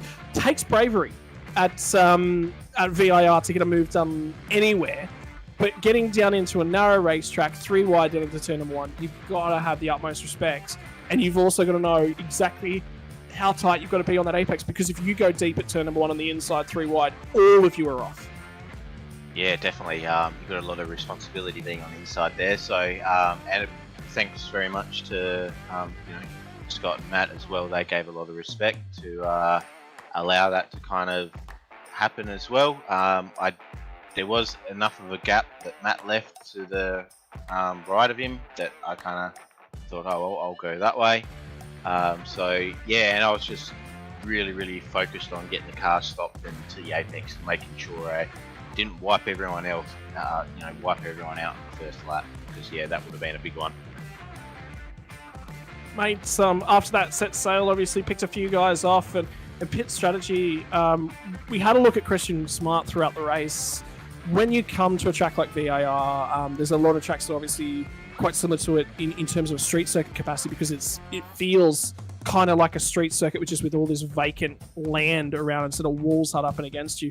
How important is that clear track position? Because Smarty, he come out and there was traffic right ahead of him tonight. There was nothing for you. You stayed out just long enough to get clear. Yeah, I was trying to be a little bit conservative on fuel, because I knew probably the guys behind, once we got past Stewie, who he drove really well, just managed to get past him, and once I took off and tried to break the toe, but it was actually kind of harder than I thought to break the toe. So I kind of reset my mindset and said, okay, well, the guys behind are going to be saving a bit of fuel. So I started to roll off into braking zones and stuff like that, and just to get my 5 lap average down a bit, because I was running like a 4.1 running flat out. So I got it down to 4.0, so that when I saw Christian pit, I was like, well, I'm going to have to cover him. So I went out flat out for that lap, came into the pits, got a really good pit entry, stopped on my marks, filled it to get home, and got out the door. And I was pretty surprised actually that there was no one around. I think that was a pretty decent pit stop from me for this year, or this season. Mate, 2 weeks break now from here until the next season. It's always important to sort of step away, have a little bit of a break, and reset. I mean, I've had trouble sitting here and watching your season because you can't. If you don't laugh, you'll cry. It's been one of those seasons. I want to say a big shout out to you personally because every single time I've talked to you about it, it's, oh yeah, that's racing. Oh yeah, that happens. How do you keep yourself in that vein of mind? Because that drives me wild. So much stuff can happen all around you. And John Latham's just glued to the track. He's glued to the screen. He's doing what he can do and nothing more. Yeah, I think, like I raced pretty serious. I put a lot of time in when I was a bit younger.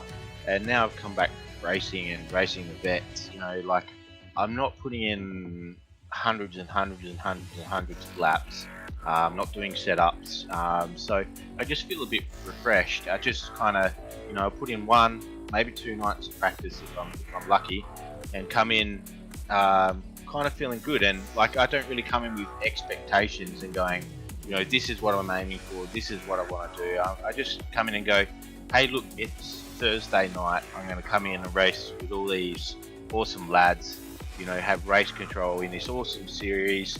That's got sponsors in it, and we've got 3 splits, and everyone's having a good time. So yeah, like, how can you not have fun doing that? And if you're kind of a bit unhappy with your racing, I guess you can look at what you're doing wrong, and B, you can just kind of go, oh, we'll move on to the next race as well. Like try to learn from it, and that's all I try to do. I go, well, oh yeah, I stuffed up last race, but hey, I'll learn from that, and I'll try take it on. Doesn't always work because you still make mistakes, but that's kind of my mentality, mate. And yeah, look, I mean, again, that's awesome, man. That's what we've tried to push across, I think, this season in terms of what the culture here is and everything. I think it's sort of self-delivering, it's self-servicing. You can't walk anywhere into any of the Discord channels that are anywhere. We're given free access to just go and talk to anyone, and every time I speak to someone, it's, oh, hey, how you going? Oh, what do you want to know? What can I tell you about tonight? Oh, here's a fun fact about this guy. Oh, here's what's going on. I mean, it's just such a cultural thing here. It's just such a cultural shift, and it's changed the way that I go racing as well everywhere else. So yeah, big shout out to you guys and everyone else, mate. For the final time this season, the floor is yours. Drive the 24 John Latham. Who are the people that make it possible for you? Yeah, thanks. Well, first up, I'd like to thank everyone that's been involved in this season, whether you're a driver, race control, admin, broadcaster, and sponsors. Thank you to Kumho Tyres for being the major sponsor for this season, along with the rest. I can't always remember them all, sorry. I'd also like to thank all the boys in Shadow Racing. They've been having a lot of fun. My old man's doing really well. He's having a lot of fun this year, and hopefully his race went pretty well, and maybe you might see him in Split 1, and it'll be me and my old man in Split 1 next season, which would be cool. And I'd also like to thank all the guys at Racecraft. Johnny and the boys down there, I mean, what can you say? You go in there, you ask anything of John, and he's always helpful. He'll give you an honest opinion every time. And he's just a really, really nice guy. So, that's why we run their name on the side of the car, and happy to, do that. So, yeah, thanks to the guys at Racecraft. Mate, congratulations on getting the win in the final round of the season here tonight. We'll see you again next couple weeks' time for season number 16, mate. Congratulations, and see you then. Yeah, thanks very much, guys. Thanks for the broadcast. You guys have done really, really great. Pleasure, John Latham, and it's his final night, so he gets to do what he wants. Brady, who's the next driver we're talking to? We're going to grab the 999 of Christian Smart, who finished P2 tonight. If you don't sass him, I'm going to be disappointed.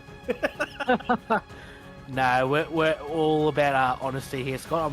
I've still got a job to do. I'm not clocked off yet. Christian, P2 tonight, mate. Congratulations. A fantastic battle there with Stewie Hall and Matt Vandercray, all race long. Just tell us about how your race went. Yeah, thanks, guys. It was a really enjoyable race for the last one. It was good. Turn one on the first lap was a bit dicey with Scott flashing there and dropping out, and it gave me a little bit of the jitters there, and I thought I was going to run up the back of him, but yeah, bad luck to him dropping out there. Unfortunate for him. But good, congrats to him for sealing that in on the season there for him. And a bit of bad luck to my teammate there, Kenny Ladder, as well, having a little bit of an off there, and a bit unfortunate for him. But yeah, had my work cut out there with Stewie Hull there. He had a really good race there. It was good battles there with both him, and so congrats to John on the podium there, and Matt Vanderkrantz just getting quicker and quicker too each race. You can just see him on the bumper bar there, getting closer and closer. So it won't be long until I'll be dicing with him, and he'll be in front of me sometime or other. We talked about all race wrong between me and Scott, just how good the battling was between you three guys. It seems like you were stuck together all race, but we also talked pre-race about how technical and how difficult VI is in these big V8 supercars. What was the biggest difficulty, other than the battling and to and froing with the other drivers? What was the biggest challenge for you tonight behind the wheel of the Synergy Sim Racing 999? Yeah, sure. I would have to say the oak tree. I used to like having that as a reference, but with the pillar and my field of view, just being a short ass in the seat as I am, I don't have a real good view of the apex, so that can be a little bit tricky getting a good turn in for that long haul up that straight there. Well, Christian, a fantastic way to finish the season P2. I've not quite checked out the points. Unfortunately, I'm not prepared. I apologise, but I think you're around the top 5 in points after that result. So a fantastic way to end the season for you, and hopefully we'll see you back. I won't see you back, unfortunately, for season number 16, but hopefully we'll see you back contending for race wins once again. But before we let you go, any sponsor shout-outs you want to give? Yeah, sure. Yeah, thanks, Brady, and yeah, we'll miss you. Now, first of all, I'd like to thank Jamie for the setup. Does an awesome job, puts in a lot of time and effort. He also, helped out his teammates all throughout the season, and often on the track, especially tonight with Kenny as well, trying to get him back up there. Hats off to you there, Jamie. I'd like to thank the podium. John and Stewie and a few other guys there racing along there, Matt as well. All the other V8 veteran drivers, all the admin that put this together. It's a great series. It's one of the best series out there, I believe. It's just getting better and better. I'd like to thank all my teammates and the boys at SSR. I could name 30 of them, but I won't hold you up that long. I'd like to thank Laurie Saunders at Torrent Safety as well. You got Kumho Tyres and Quantum Timp and Parramatta Isuzu Ute. They're Mazda. Those guys are brilliant. You need a new car, go see Jamie. You got all the volunteers, stewards. Could name them all, but you've got Wave Runner Performance Centre, Smith & Sons DR Epoxy, DGD Custom, Australian Laminating Company, DM Cinematography, Dave Oliver Photo, It's a Dog's Life Quality, Dog Kennels, JK Signs, Newline, 88 metre Aftershock, West End Mazda, Too Easy Finance. And that's just about it. Thank you. Thank you, Christian. Congratulations once again on your P2 result, and hopefully we'll see you up front once again in season number 16. Hopefully. Thanks, Scott. Christian Smart there in position number 2, and looks like Scott has grabbed Stewie Hall for his fantastic result in position number 3. We've got a lot of guys in the green room there waiting possibly to have a chat, but we'll grab Stewie Hall in for his third place interview. Yeah, I was going to say, tell you what, everyone is here to celebrate what has been a phenomenal season. No one more so than Mr. Stuart Hall. Stewie, it's been a long old season here. It's had its ups, it's had its downs, it's had its trials, the tribulations and everything. And somehow you scrap a podium out of Virginia International Raceway. Where the bloody hell did that one come from? Stewie, I'm assuming you're trying to grapple to try and get a microphone back together. Yeah, I just needed the toilet break, mate.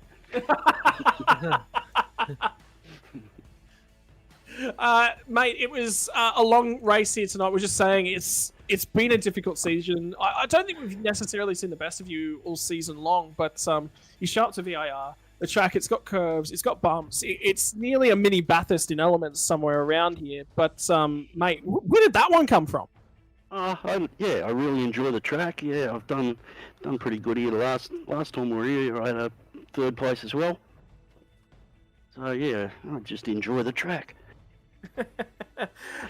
In terms of the season, mate, obviously not. I don't think we ever saw the best of you, really. That last round was about the only time I think we've ever seen you on pace. I mean, season 15's now run and done. You hit your straps at the right time at the very end. What's the flow-on effect look like for season 16? Yeah, hopefully get up there a little bit more often next season. So yeah. In terms of things, mate, obviously teammate alongside, Matty Parker didn't have a great night. I mean, it's basically been that way for you guys. Like, there's been quite a few rounds here where it's just been difficult to just get results and get the car where you necessarily want it. What's the team culture like over there? I jumped in. I actually got the opportunity to talk to both of you guys. Was it pre-race tonight? And when I looked at it, I went... Just before we were going out in quali. So, yeah, it was a bit, I want to go. But, look, it's been tricky. And honestly, you weren't on my radar here tonight. And then all of a sudden, it shows up at the front end of things. Front row of the grid here tonight, man. Yeah. Can't ask any more than that. That time I did in quali, I've sort of nailed quite a few laps this week, the same sort of time. So, yeah, I was just hoping I had a bloody good lap. Now, obviously, I mean, you guys have sponsored the racing here this season as well from Nova Sim Sports, and that can't be understated. I mean, that says to me that you guys love the league, you love everything that's going on, you've loved every single minute of the racing from the first to the very, very last, mate. I mean, it takes special characters to sit down, love and enjoy a league like this, but the name's right there on the front page that says, hey, yeah, we absolutely do love it. Yeah, right. Yeah, and it's the only racing I do all week is this in the V8 Vets, and yeah, I just really enjoy it, and yeah, the guys are all good to race with. Sometimes you end up in a bad situation, but no, most of the time it's all good fun. And mate, finally, your opportunity to thank the sponsors that all make it possible for you here on Tonight's Night of Nights and V8 Vets.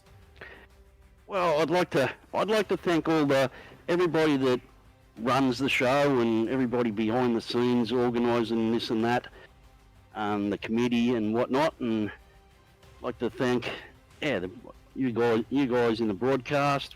Yeah, that's really great to have that, and yeah, I'd like to thank all the teammates in Nova Sim Sports. Yeah, we have a good time there. Yeah, thank you guys. Mate, thank you very much for your time here, Stewie Hall. It's been a pleasure to see you on the podium at the tail end of this one, mate. Congratulations, and we'll see you again next season, brother. I'd like to congratulate John for a great win, and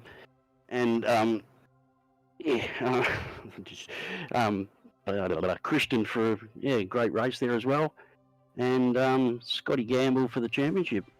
Mate, congratulations. Thank you very much, and we'll see you again in season 16. No worries. Thank you. And finally, I think championship results have just crawled across our desk. We knew this one was incoming, but P1 will remain in the hands of Scott Gamble regardless of hardware issues here tonight. Jumping into P2, we were following the points closely at the tail end of things. He jumps 2 spots in the final round of the season. It is going to be Ken Latta. Dave Kirby will unfortunately slide out of P number 2 at the final race of the season. We'll finish up in P3, but grabbing 3 spots apiece in the final race of the season.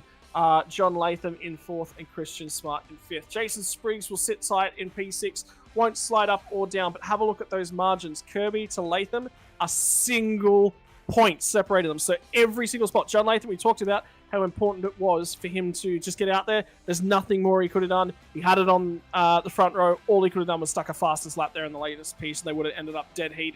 Nothing more he possibly could have done. It was down to Dave Kirby, and Dave Kirby drove the wheel off that thing late on the piece to grab the final results.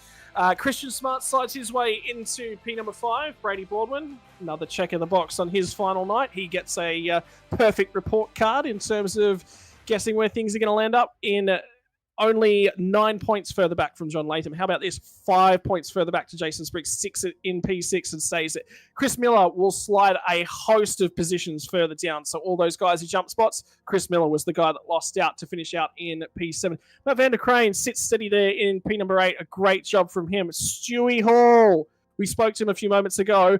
Dead heat for P number 9 with Greg Sharp, although it'll be tiebreakers, go the way of Greg Sharp, it looks like. So we are getting points fed to us. Oh, hang on. We've got an update.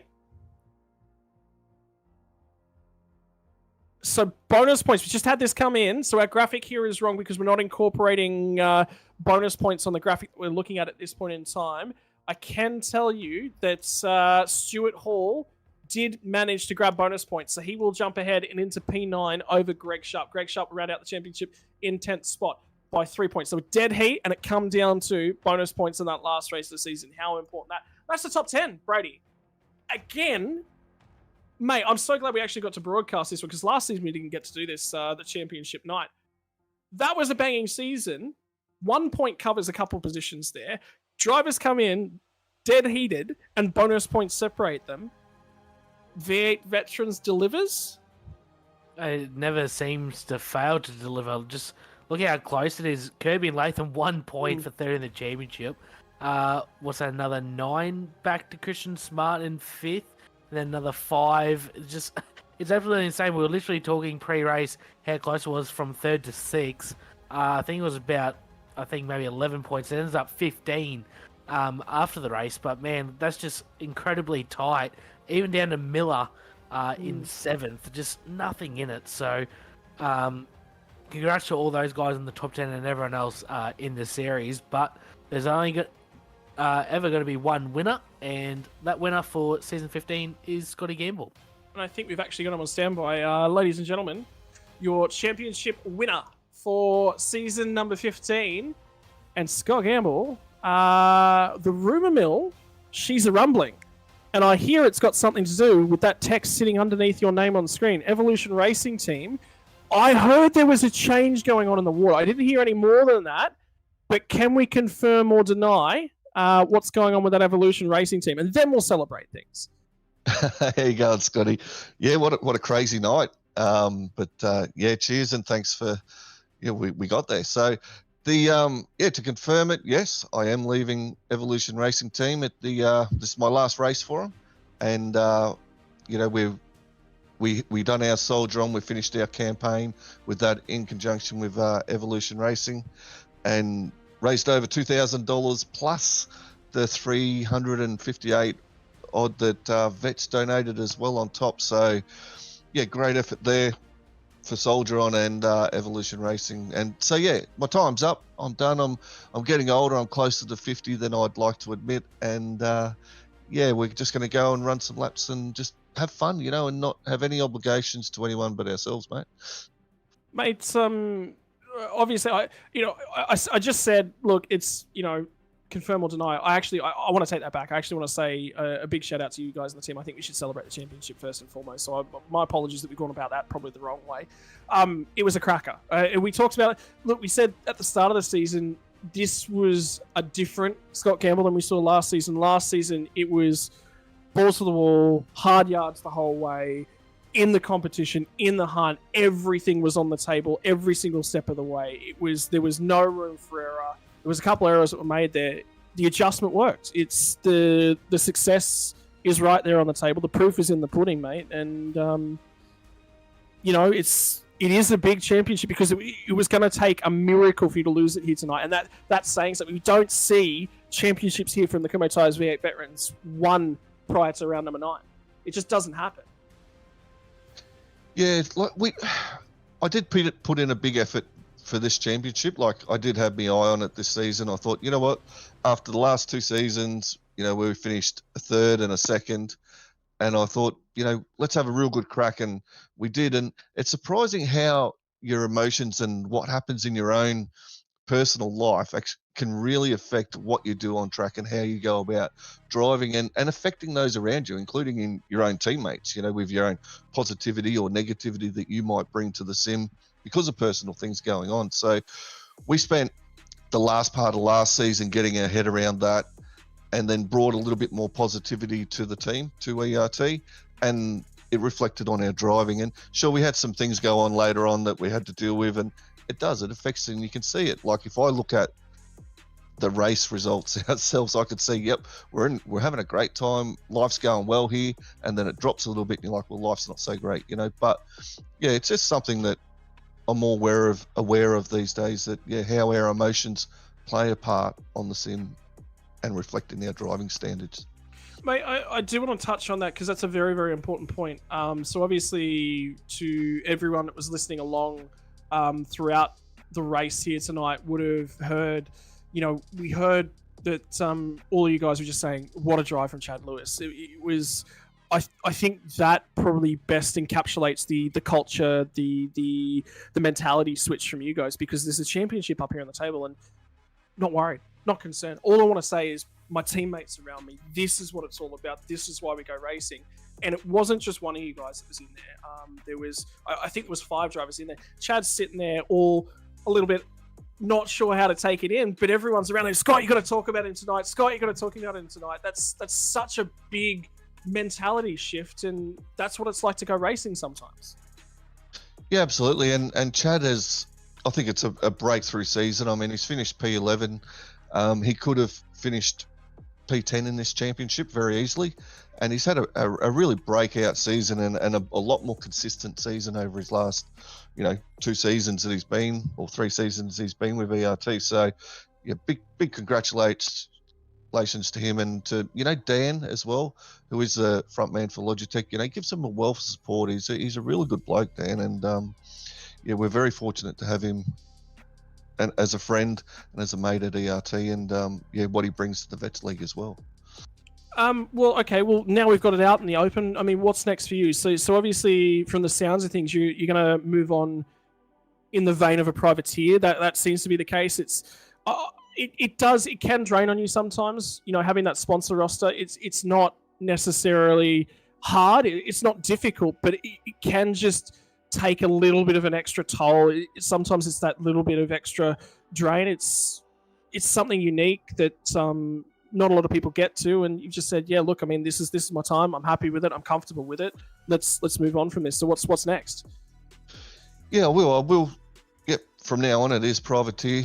Where I go to and what we do, or maybe we join another team down the track, or we just, I don't know, but it's going to be a different approach. It's going to be about fun.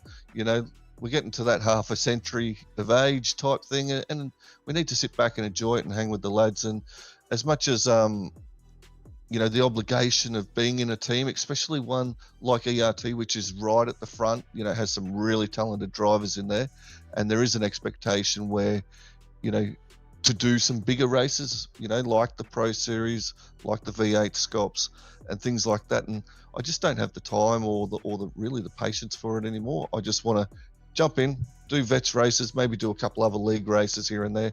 And if I don't feel like doing it, then I won't turn up, And I'm not letting anyone down or anything like that, or any sponsors or teams. I can pretty much do what I want when I want, So that's the main thing. I will just jump here and quickly say to everyone along at home, it's not that we're saying, hey, look, I mean, it takes so much away. It's just a change. Sometimes you need a bit of a change. Sometimes you just need that breath of fresh air. And it's just saying, hey, look, I mean, I've done my time. I've worked hard. We're very, very proud of what we're achieved. And maybe that's just time to where we leave it. We take that step back, and sim racing becomes a lot more enjoyable. It's not the results. It's not mentality sometimes. And that's what it's about. It becomes a hobby again, and it's a completely different ball, man. And I think that's the message that I'm getting out of you here. So I would also like to extend that out to all of your sponsors, man. It's the final time that you'll get to represent them on the car. From you, I've heard it just about every week. It's soldier on, soldier on, soldier on. The charity is so important to the way that you go racing, but it's not just that. It's the culture at ERT. It's the drivers, it's people around you, mate. So here's your opportunity to thank everyone that's making it possible for you. Yeah, thank you. And you're exactly right with what you're saying. It is time to just relax and enjoy racing and have fun. The people at ERT, the team there, have been absolutely fantastic. And when I left, spent a couple of years away, they welcomed me back, no worries at all. And having the sponsorship of Logitech G with Dan on board, and being able to get my hands on the Pro Wheel early, for testing, and we won a championship with this Pro Wheel before it was released to the public and in vets, and it was just to have that sort of thing and that support by ERT has been fantastic, and I cannot thank them enough. I hope I've repaid them back with runs on the board, with championships, and also the Soldier on stuff, and getting it out there. So big shout out to all the guys at ERT and girls there, and those who have helped. Seb Flock, who had me in the Pro Series as a teammate, thank you, and Brenton, big thanks, Dan, Chad, both all three of those are the vet drivers, and also to all the others that have helped me along the way. So thank you, and to the series sponsors, cheers, much appreciated. Really good having you on again, and Kumho Tyres. God, I can't even remember them, and so.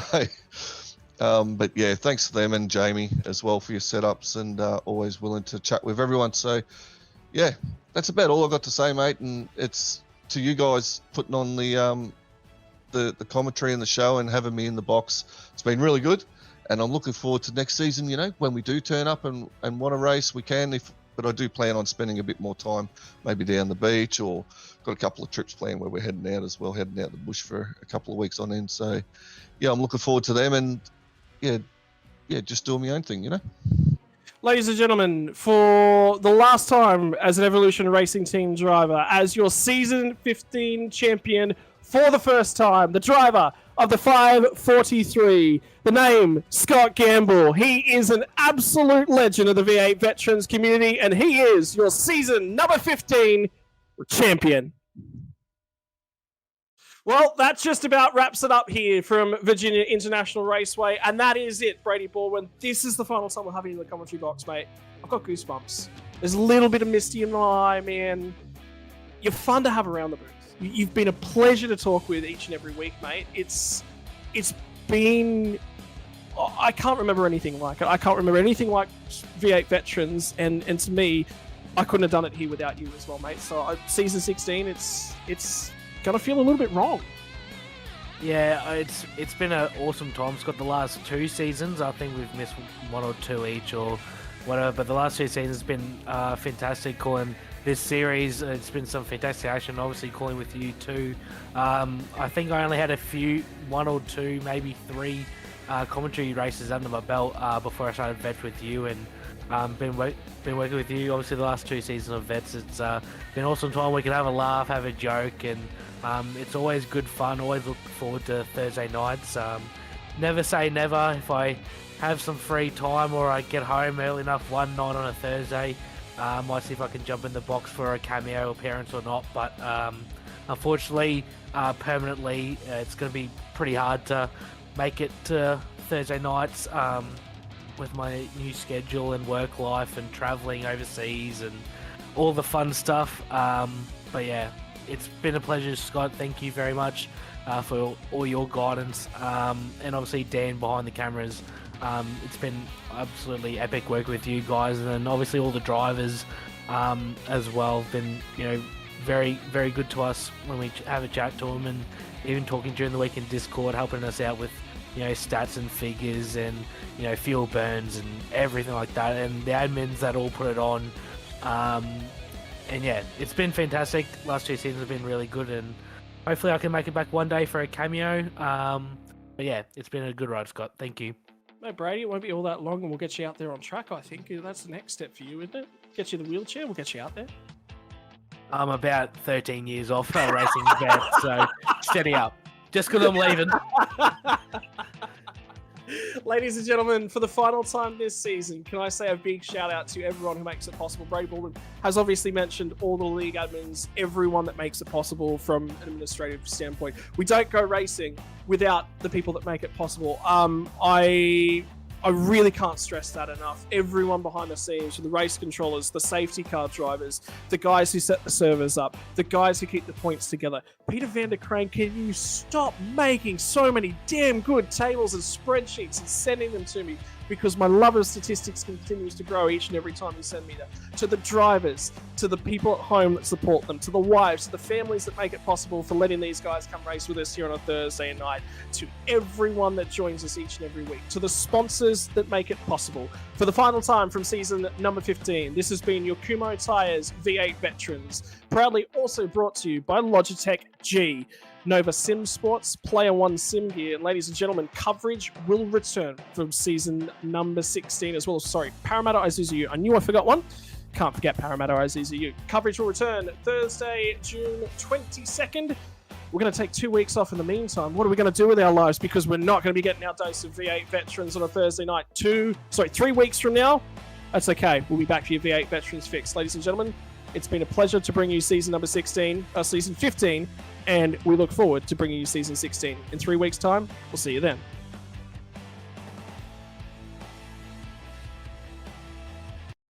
Racing isn't easy, but experiencing it is. iRacing puts you in the driver's seat with the industry's leading sim racing game. Drive on laser scan replicas of the greatest racing circuits from around the world.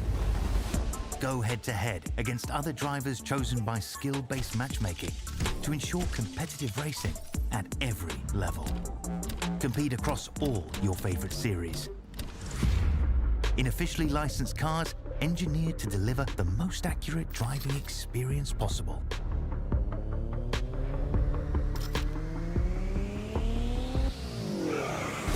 Join a race or host your own with players from across the globe. Race against the computer or in a league with friends. Feel the thrill behind the wheel. Visit iRacing.com.